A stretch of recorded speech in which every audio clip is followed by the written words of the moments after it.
we had went in the Ethiopian embassy and we seen a map of Ethiopia. And you know, the outline of Ethiopia, all its borders is cut off. Now, in the 1800s, Ethiopia wasn't like that. It had borders. But somehow now they are cut off. So nothing comes in through Ethiopia without what? Outside influence. They don't even have a port no more. You know, now Ethiopia is it's a modern day name.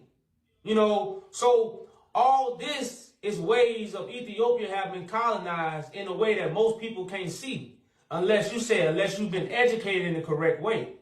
And that's why Ethiopians follow white Jesus.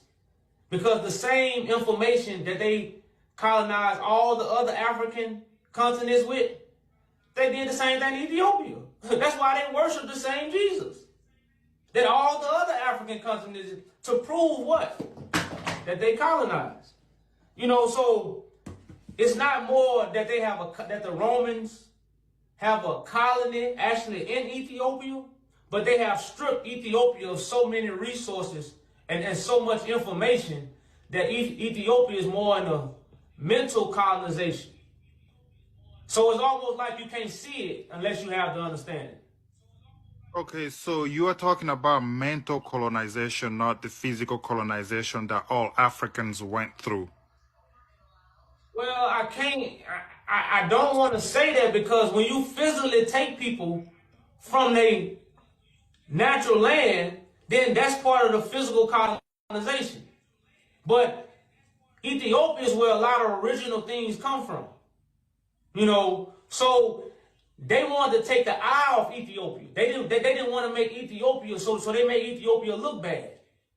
They showed all the starving babies, you know, to us African Americans. So when we look to Ethiopia like, I don't want to have nothing to do with Ethiopia. You know, so they gave everybody an image of not to look to Ethiopia, but look everywhere else. You know, so basically Ethiopia did go through the colonization in a certain way. But like I said, the Italians occupied it for 7 years with no emperor, no government. It was just whatever for 7 years. You know, and this is after the Romans had invaded and took people from the land. You know, so Ethiopia has been through so much where they have been stripped of everything. So they had to rely on what? Other people. And when you rely on other people, you got to do what other people say, or they're not going to come at your aid. Africa is going through this right now with gay marriage. America say, I ain't sending you no more money if you don't accept gay marriage.